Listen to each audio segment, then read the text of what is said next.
Hey there guys, this is Todd Squall over at Tokagoya, once again representing Jinsoku. Gonna be bringing you guys a tutorial. Now on this channel I normally never do this kind of thing, but I feel it's kind of necessary considering that my old store is no longer around, but there's been a lot of changes within the sim on Second Life. So that's kind of what this is all about. I'll be kind of walking you guys through building a car, well that's already been pretty much purchased, but say you want to modify it.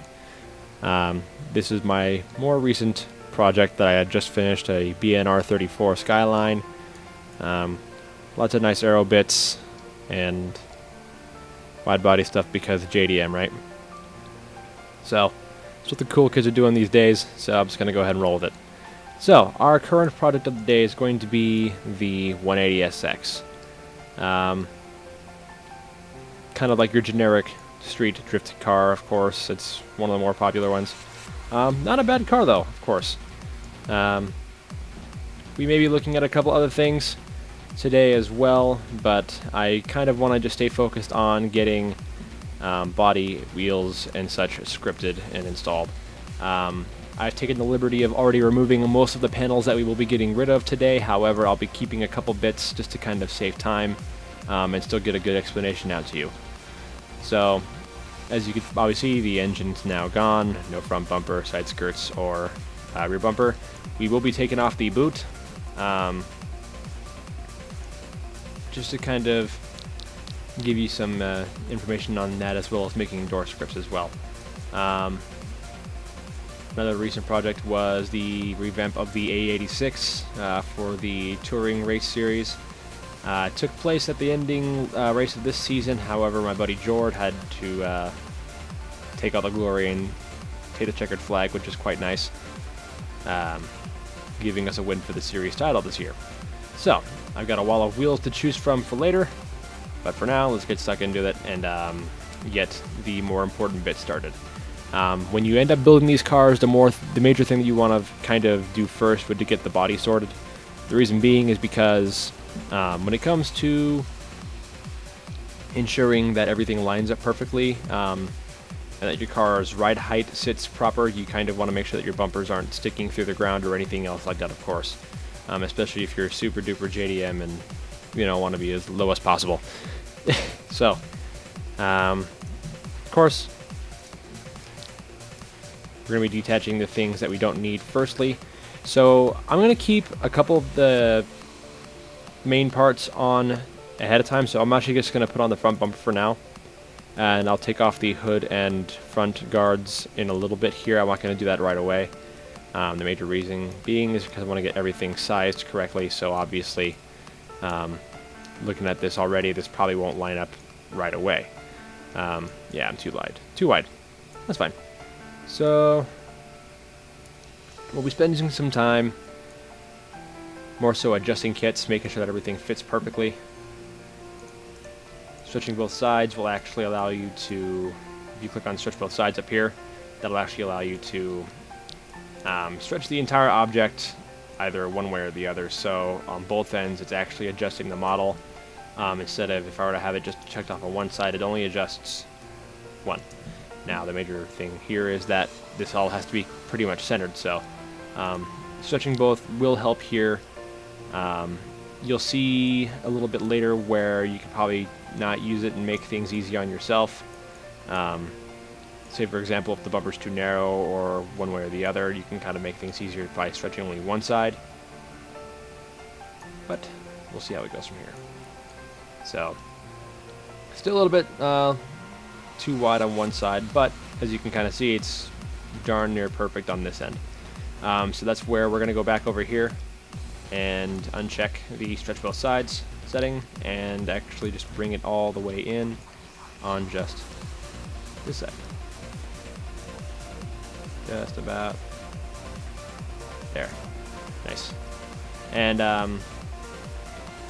in most cases you'd have to click in each individual tool. I just happen to remember the hotkeys for it, so if you don't see me clicking over there for a few options like that, that's essentially why. Doesn't make anything more difficult or anything, it's just kind of a convenience thing for myself. I'll bring in the front bumper just a little bit.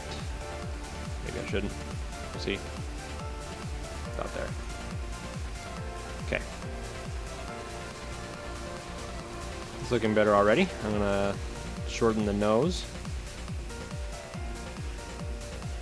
Perfect. And stuff like that is essentially where, you know, it's a big deal to kind of pay attention to what settings you're using and stuff. Be it stretching both sides or just one in particular. So let's go to the fenders next. And I'm going to bring these over and just rest them on top for now. These are going to be a little bit more difficult to fit, but I reckon I could probably get it done relatively quick. The major thing about this tutorial is I could spend 40 minutes explaining one thing or the other, and I'd rather just kind of keep it straightforward and to the point. So you're going to hit Control-Shift-L, and it's going to more than likely pop up a dialog box if you want to unlink this part. You're going to, of course, click Unlink, and careful, that will actually select the entire car for you, because it was at one point all one piece.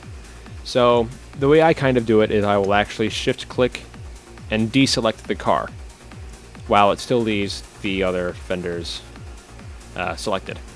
Now I can delete these guys and get them out of here, because they're not needed any longer. Now, for this car, this specific kit is, well, this car itself is actually from Z's Garage. My good friend Zarnix had made it. Very, very, very good model. And it's got plenty of goodies and details in it that are actually quite nice and convenient. Especially when we have a user named Britty who's been pumping out quite a lot of brand new scripts and stuff to kind of innovate everything that is D2. A lot of the steering wheel upgrades, that kind of stuff, actual new wheel scripts in general for all of our driving wheels and everything, and I'll show you how to script those as well. So, with that said, this is probably going to take some time to kind of line up properly and everything else, and that's kind of part of it when it comes to body kits. A bit of a downside, but that's just essentially part of the community and how it's kind of done. You know, while there are all kinds, and I mean all kinds of different kits, body parts, and stuff like that that you can run around and snag, not all of them are going to be fitting perfectly. So it's kind of up to you to take the time to ensure that they do look as good as you can get them, and go from there.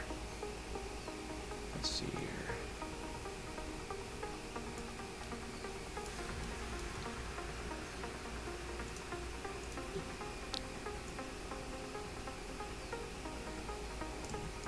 And more so, you know, in the comment section below, I would like to hear how you guys even found this sim at all.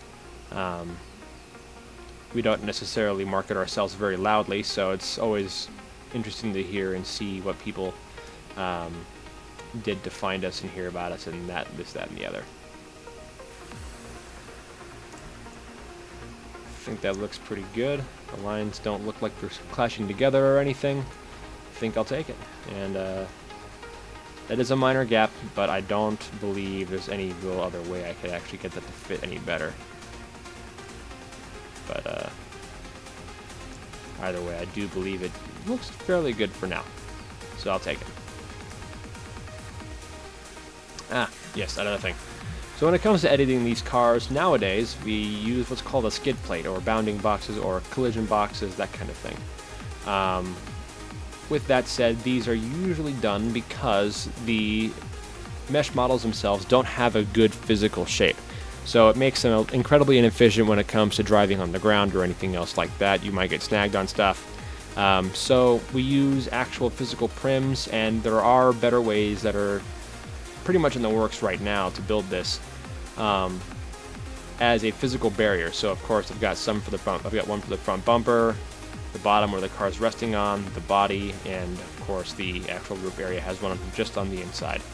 So be certain that you do have those. If not, don't be afraid to ask. We're more than willing to explain everything for you and kind of show you how it's done, and if not, give you a set. So let's see here, where was I? Oh yeah, bumper. Making one last adjustment to make sure that it all fits well. Let's see.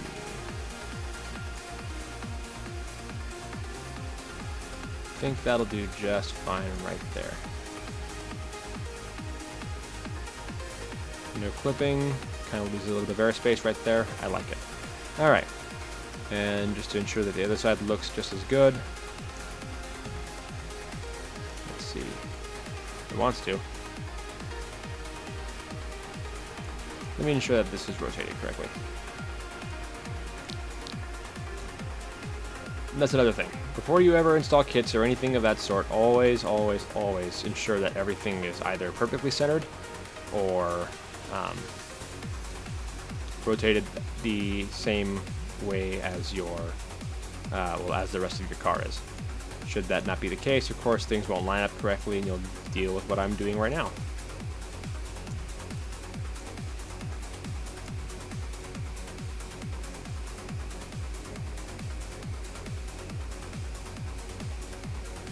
There we go.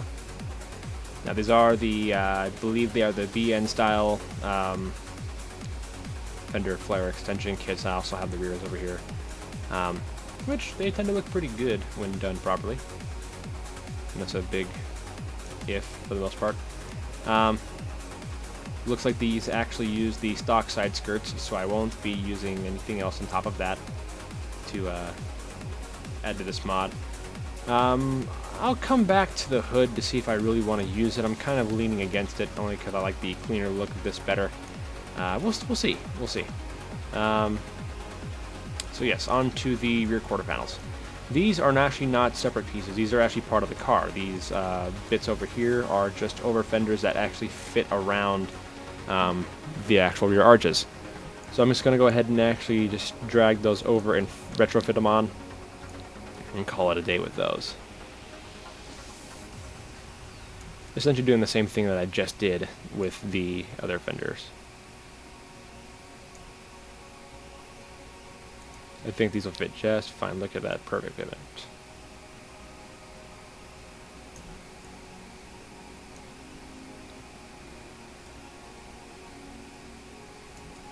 And not so quite. So, let's see here. Might have to go a little wider. Which, let's be honest, is the whole point. And bring it up a smidge.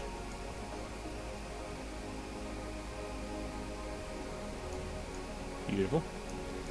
And, of course, move it forward to where everything fits like they should.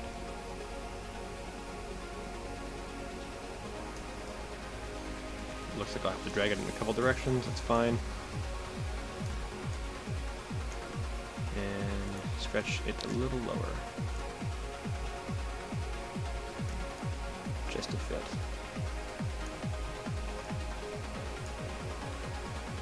Oh.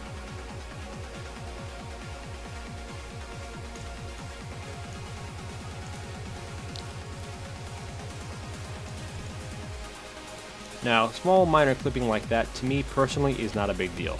This car will all be painted one color once I'm done, so it's a lot less of a worry now than it will be later. Or, yeah. Can bring it back a tiny bit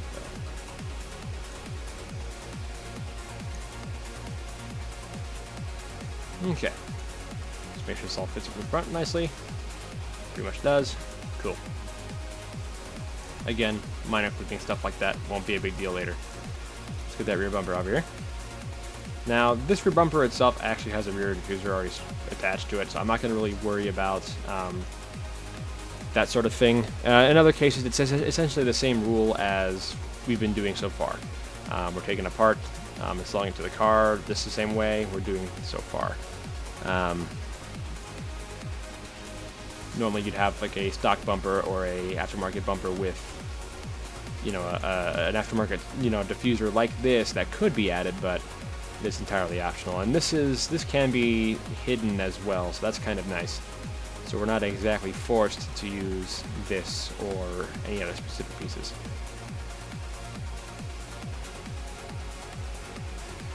So looking at this now, probably a little bit too much on the long side. We do want it to fit the contours of the rest of the body, and that still does look fairly good. centered. No, that was actually a lot easier than I thought it would. I don't like it when it makes it too easy. Makes me feel like I'm forgetting an important piece here.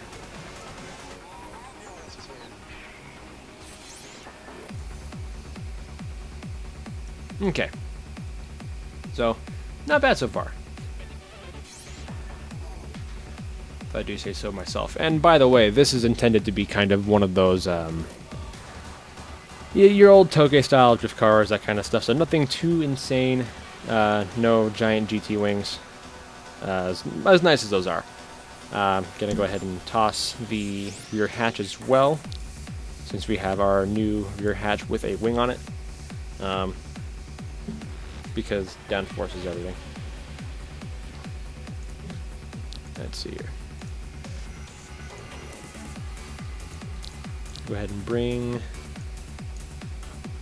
that bit over.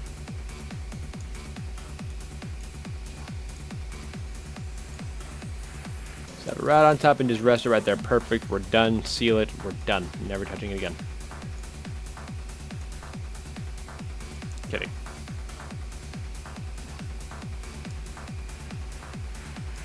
So we're probably going to spend a little bit of time actually getting this guy to fit, only because it is such a dynamic part. But I think we'll be able to make it work just fine.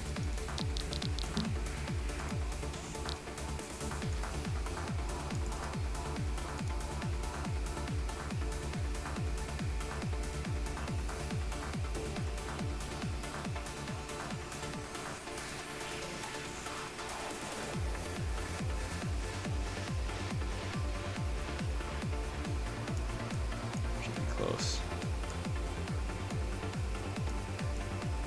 Or just about bang on, that's fine. No complaints. So I'm gonna just a little bit wider.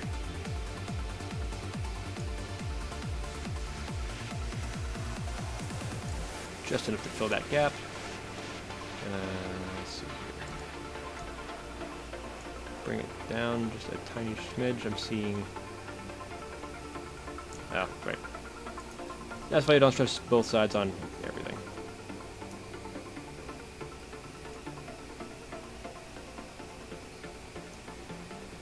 Makes some of this adjusting a little less convenient. So, that's pretty much the bodywork for the 180SX Type X car that we've got going together so far. So, as of right now, nothing that's red on this car is attached to the car. We've moved it into place, but it's not a part of it. So, I'm actually going to opt out of the hood, I think. Kind of like it better without it. A little bit too much of a busy hood for me and my taste. But basically, here's the deal. Whenever you're linking items to a car, you always want to make sure that the car that you're selecting, that you're working on, is linked last. So, or selected last when linking pieces together. Thankfully, this whole kit was all actually one piece to begin with. If you clicked on Edit Linked Parts, it'll allow you to drag everything and move everything in place in general.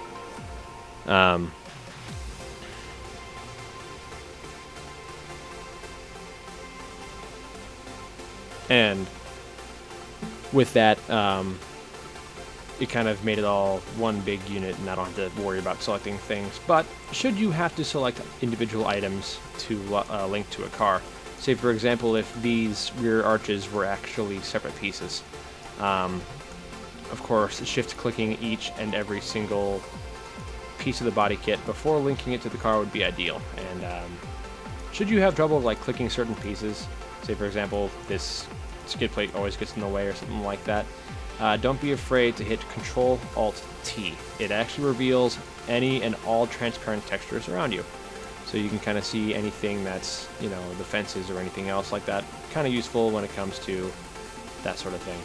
Kind of gives you some room to kind of wiggle around, say like that box right there. I can now click on that and I can see where I can get the bumpers and stuff. So it's a little bit of a convenient thing when you come to selecting all your pieces. So the whole body kit's been selected, so I'm going to shift click the body of the car and hit Control L to link it. From here, what you're going to want to do is reselect these bumpers, and I'll explain why in just a moment. So let's see here. Right, that was one piece. So while we were working with a car that, you know, that we've now linked all these pieces to and everything, a lot of this car is already pretty much optimized to be able to be driven. The thing is that when it comes to mesh models like this, they tend to make the car float when they have a physical shape. And what I mean by that is that they have a physical presence. Most of these cars will have no physical presence outside of the collision prims that I was talking about earlier. And the reason being is because it stops the car from floating. It allows a lot better of a driving experience with the car not bouncing everywhere. It's definitely one of those needed things to ensure that everything works as they should. So, with the pieces that you just added selected, you're going to go to the Features tab on your Edit window and pretty much give them no physics shape type. You can do that with anything on any of these pieces here, as long as it's got a root prim that still has a shape, and it'll give you an error and scream at you if you don't. So don't fret about that. So the next thing that I'd probably worry about, as far as piecing this car together and really making it your own, is ride height. For me personally, I like my cars a lot lower than most others do, and I'll take the shuns and grief with that a little bit later. But for this, it is a drift car. I don't care. I'm actually going to bring the body a little bit lower. So I'm actually going to turn on transparency, and the whole car has been selected. As soon as you start editing the car and select the car, the whole thing lights up. So what I'm going to do is I'm actually going to deselect the ground skid plate from the rest of the, well, not delink it, but deselect it. That way I can move the rest of the car without adjusting where it actually rides at. So now I can bring this car all the way up here, and the bottom of the car is pretty much going to be rolling wherever the skid plate lands. So I can bring it as low as I want and lay frame, and it'll still act like everything is as it should be. So let's see here. If I want to go a little bit lower, I don't mind that, but I'm going to give it a little bit more. There. Very street sweeper-ish, but ain't care. Gonna make it work. And this brings us to our next bit of fun. Wheel selection. So, oh god.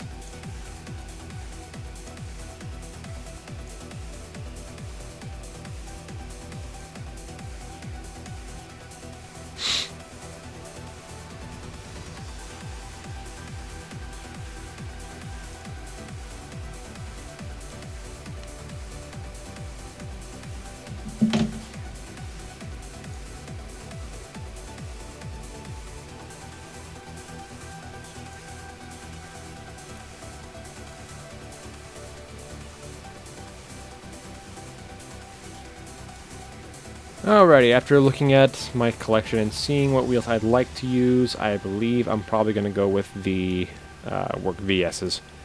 Was dabbling between a few like the BBS RS GTs or the Enki NT03s, but I think these guys are probably going to get the most super JDM hashtag Stance Nation cred.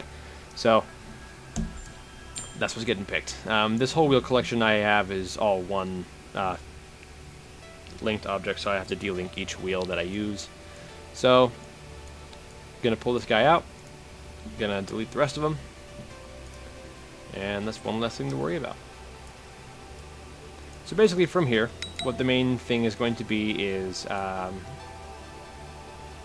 sizing up these wheels to fit the car properly, and on top of that, when you script them, to ensure that they actually roll the right directions and all that stuff. So I believe these guys rotate on the y-axis. Yes, they do. So that's essentially the more important thing than anything. Let's see here. Keep that nice and clear. I'm going to go ahead and drop this guy down. Probably about as far, I guess, as I can get it. That's Well, I'm going to be using camber anyway, so that's fine. So, let's see here. A little bit on the small side.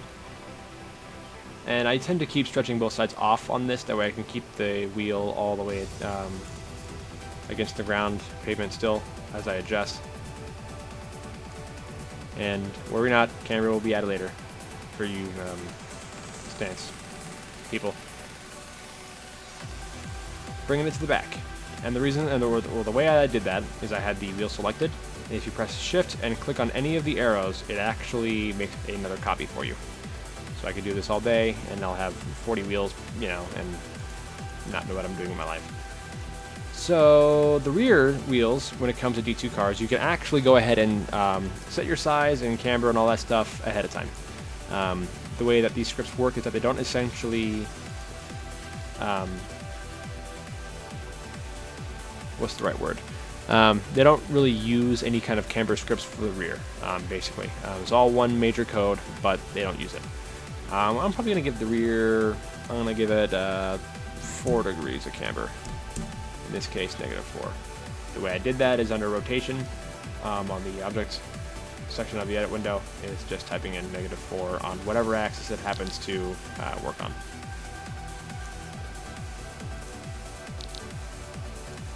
So, down a little bit more. Move it outwards, because fitment is life.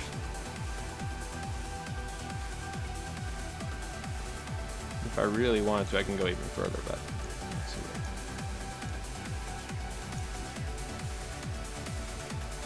Because tucking tire is more important than anything. I'm going to give it a little bit more meat in the back. There we go. Now I'll go ahead and bring that back out. Probably about as good as I want to get it, personally. Cool. So from there, I'm actually going to just adjust the front wheel. The front wheel actually looks pretty good as it is. I do want some room for the wheel to actually turn without clipping into the front fenders there. Let's see, right there. So, shouldn't be too bad. Yeah, should be alright. Nice. So basically, from here, I could actually shift, click, make sure that they're both selected again, and then do the shift, click, and drag trick for these guys again. So I still have the wheels over here, but I've now made fresh copies of the exact same size and everything on this side. So that makes things a lot easier when it comes to putting the rest of this together. So I'm going to go ahead and select this wheel again, just spin it right around record, baby. Toss that in. At least for now. I'll actually center it later. And do the same thing with the rear wheels. The only reason why I actually camber the rear wheels to begin with, or at least in the beginning, is so I can kind of see exactly how they're going to be fitting on the car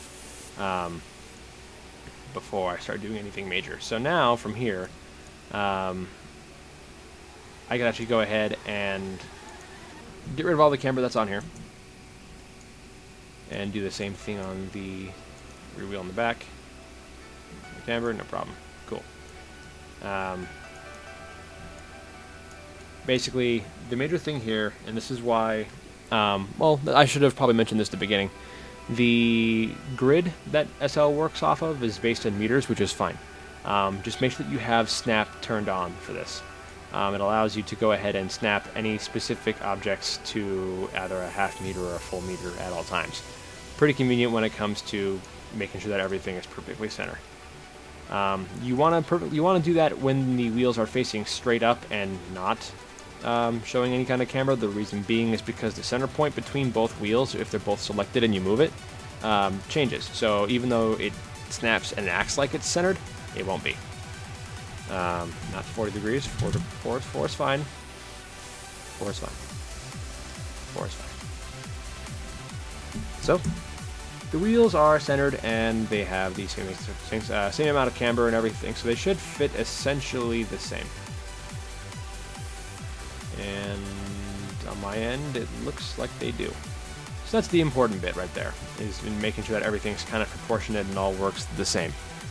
So as for the fronts, I'll actually work on scripting those in just a moment. I'm actually going to link these to the car now, because they've basically gotten their place now, and that's all we needed. So again, we're selecting all of the parts that we just added and adding them to the car last. So the car is selected last, you hit Control L to link it together, and the yellow should be going away on whatever your selection originally was. From here, again, we are going to make them have no physical shape. That's why we have the bottom skid plate. So under features, convex hull, no, nothing. So that's that. Wheels are done. Everything else is done. Beautiful. Now I'm going to go ahead and script this all together. I'll show you how I do it, and then we'll work on the paint to ensure that it all comes out one color, looks good, and gets you plenty of super JDMO points. So Birdie had just released a brand new wheel script update using a basically originally it was all edited by using the description box originally for these wheels, so you'd have to set your camber and everything else like that all in the description essentially, and then have no real clue as to what you're adjusting.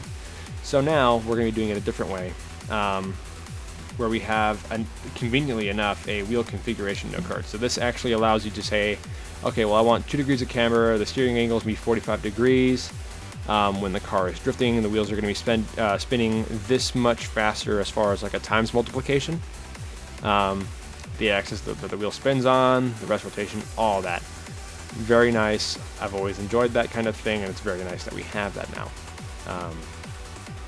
And we even have a link number for calipers now, which is also very, very good. So we have a floating piece that can actually follow our brake discs, and definitely bring out a whole new level of realism. And this is one setting that I haven't really tried yet, so it'll be quite interesting once I get to that point, and I'll actually make another walkthrough for that as well.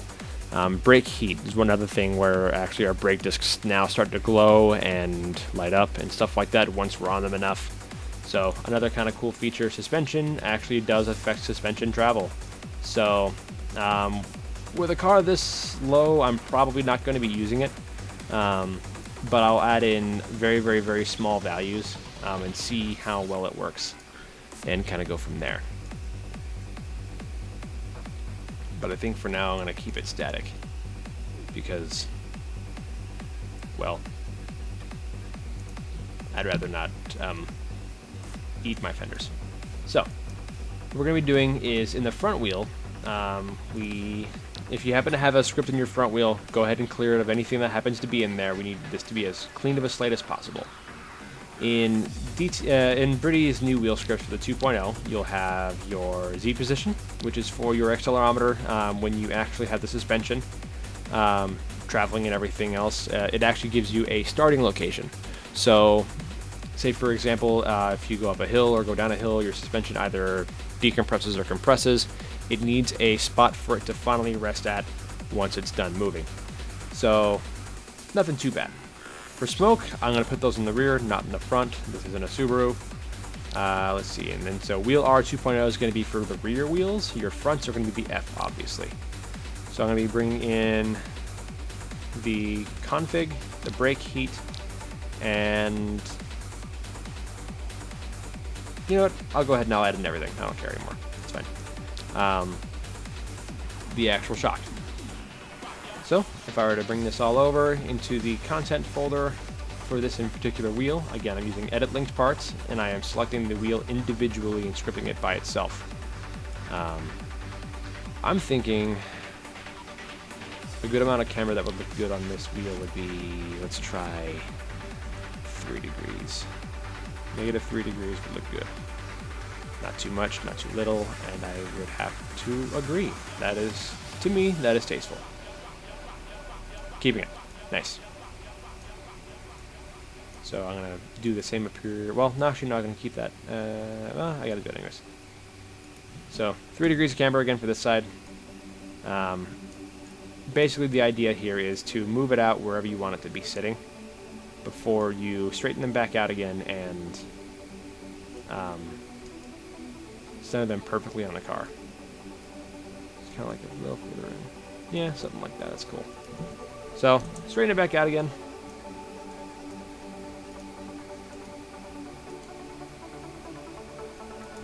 And straighten it back out again.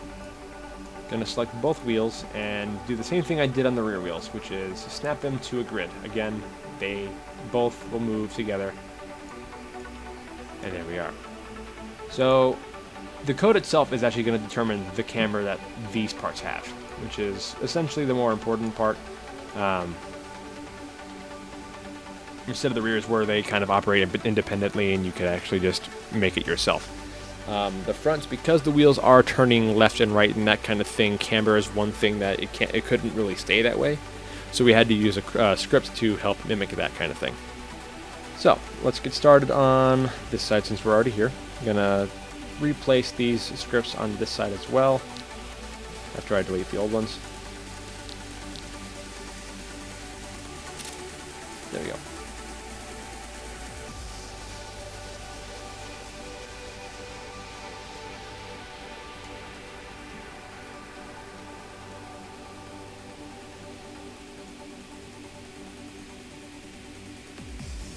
So now that we have everything already put into the front wheel and everything, we can now go inside the note card in the wheel itself and tell it, okay, well, we want these specific settings.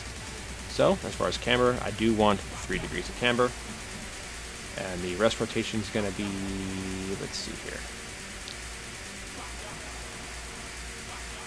Looks like 90 degrees. I believe the axis on these wheels were a little bit different from others. This might not be correct, so bear with me on that. The actual car itself is supposed to have a zeroed out rotation, and it does. So okay, so this actually is going to work. This will work anyways. Good.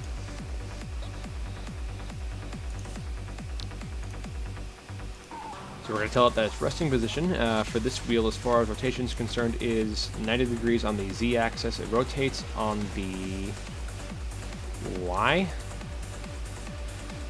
That is also good. Already have that set. Steering foot we're not working about.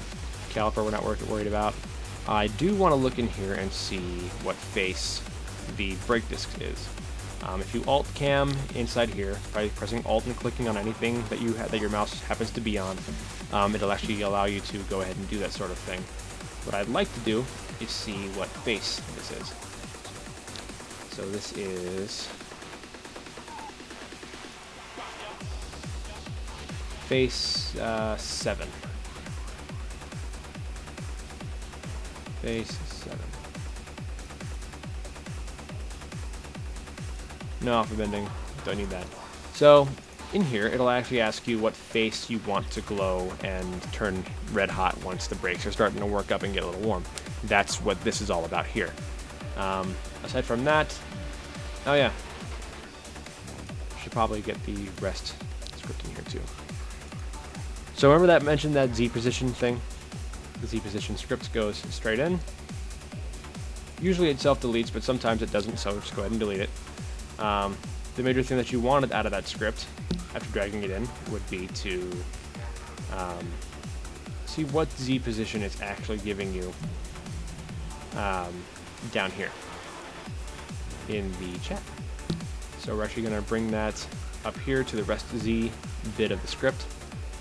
Click Save, and this whole section is done for this wheel. Now the Z position on this wheel should be pretty much identical. Wouldn't surprise me if it is. So I'm going to drag it over really quick and see. 46, 574. Yep, they are the same. So that's all good. I'm going to go in here and mess with the configuration again on this wheel. Still face 7. I believe it's 270 for default rotation. Yes, 270. And we want 3 degrees of camber. Well, -3 actually on this side. It works on whatever side you happen to be on. So for this car to have the proper rotation for camber, it's going to be -3 in the rear. Let's see, I believe that is it. Yes. Saved.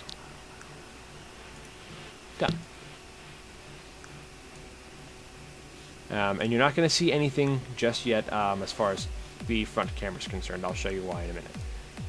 It doesn't necessarily activate any kind of strips in the back, or it doesn't activate any kind of strips like that until after you sit in it.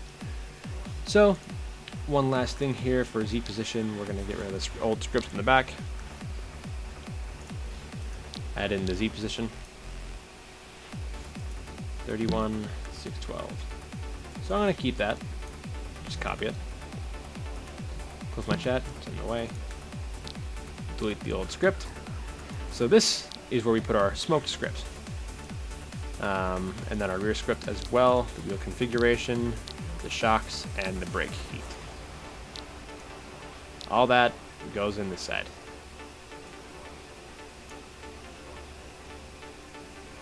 Nice. So, we can actually get rid of everything up here. We don't need that. That can go away.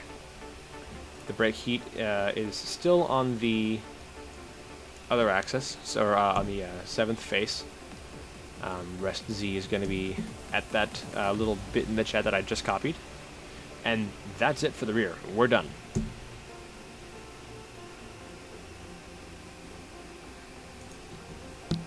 Just got to do it on this side as well. And just to double check, it should have the same Z position, but I'm just going to test it just in case. Yep, 3D1, 1612, yep, same exact thing. Nice. Go ahead and delete that. Gonna bring up the smoke scripts, configuration, brake heat, and the shock. Go inside the config folder, the config note. Delete what we don't need. 7th face is going to be our brake disc heat. Hit save, and we're done. Now that all 4 wheels are scripted, the major thing that we added in here was the shock script. So with that, we have to ensure that basically our master code that actually tells the suspension to operate as it should goes where it needs to be. So in this car, I believe the root prim is somewhere in the center of the car. Let me see if I can find it easily. If not, not going to lose sleep over it. But I do believe it is actually in the rear bumper. See that yellow highlight right there? That is an invisible piece that I have in my car that houses the original scripts, like the sound pack, the 6-gear transmission, and anything like that is all going to be right here in this yellow dart looking thing.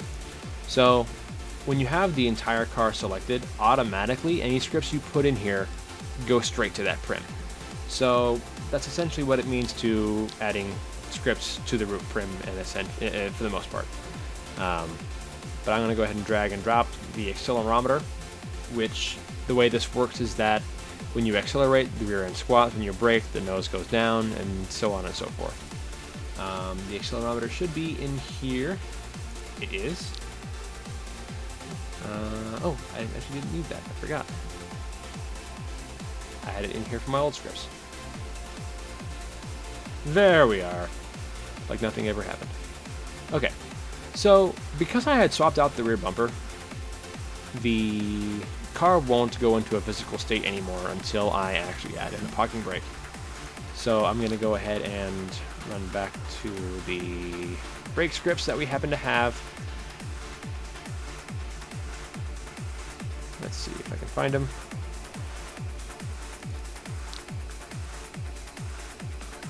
That is brake lights. Oh, you know what? It's in here. There it is.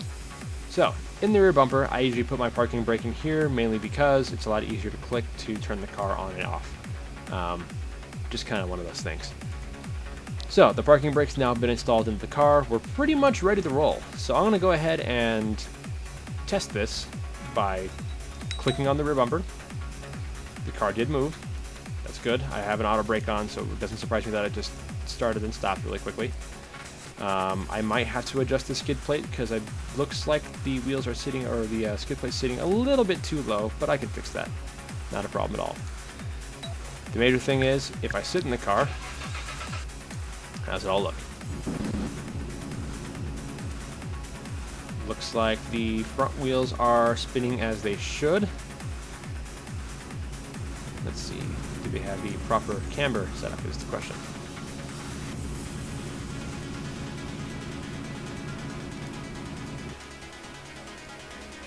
And they do. So the wheels are done, the wheels look good. Now gets to my personal favorite part, the painting. For me, I like to use the specular maps, or the material shine is what they call it. The way it's done is this. I tend to keep my transparency on when I'm selecting all my pieces. It tends to make this a lot easier. But with no further ado, my favorite part, the paint.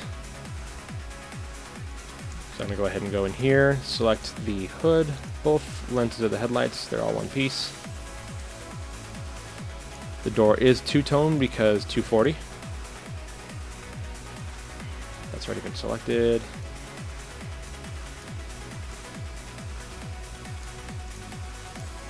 Just make sure you get everything that's on the outside selected. So now I've got those bits selected. I'm going to go ahead and do the front bumper, the fenders,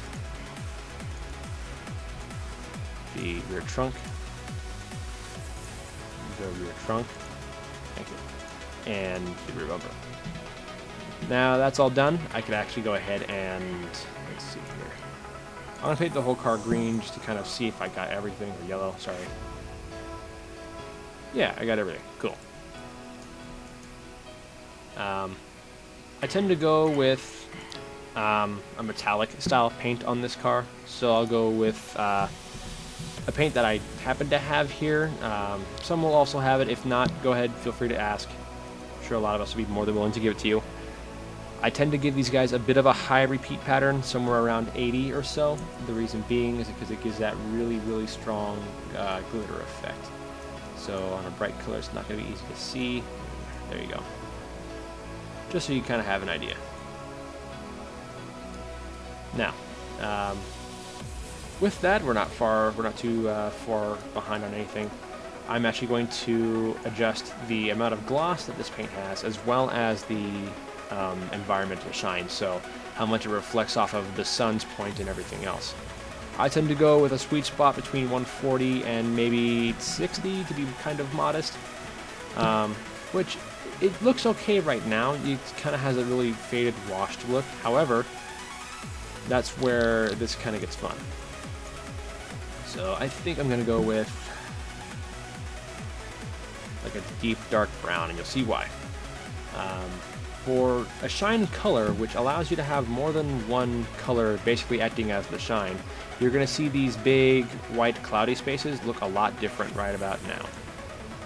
So now you kind of changed everything and gave it this gold bronze-ish kind of styling to it, which is a lot of fun. I do like that color combo. For the sake of doing something different, I'm actually going to probably keep it this way for right now, and then we'll go back to it later. Let's see about what other kind of ways we can clean this up. Let's see, but that begs the question. I'm just going to, you know what?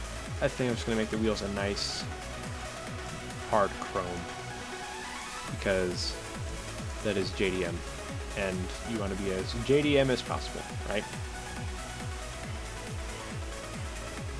So, pull these guys out. The moment they have a very low shine, you can go with a high shine. I kind of don't really care for how like cakey it looks.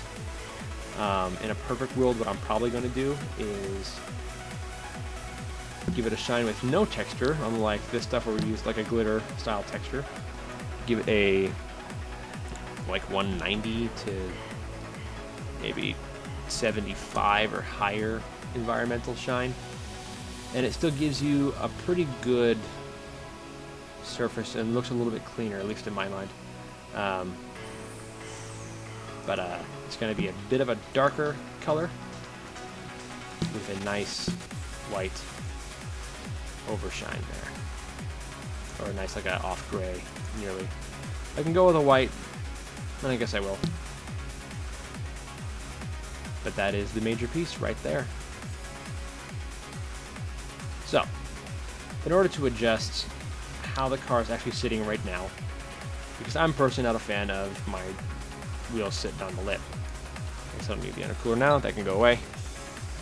Oh, 1 second. Forgot one thing. Rear window. Should have its own face, I believe. It might not, actually. Let's see. Oh, it does. Cool. So I'm going to go ahead and give that the same shine that all my other windows have, which is about 200 to 200. Same, still using the specular shine. 200, 200. Beautiful.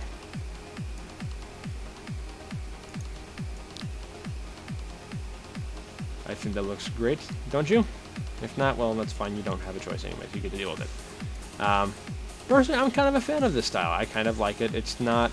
I might change the color soon, but that's a never-ending thing anyway. So that's the ending of that.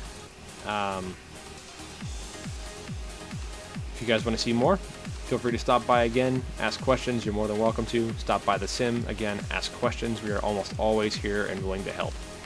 That's part of the D2 community. That's part of why we do what we do. This is Todd Squall, signing off. Thanks.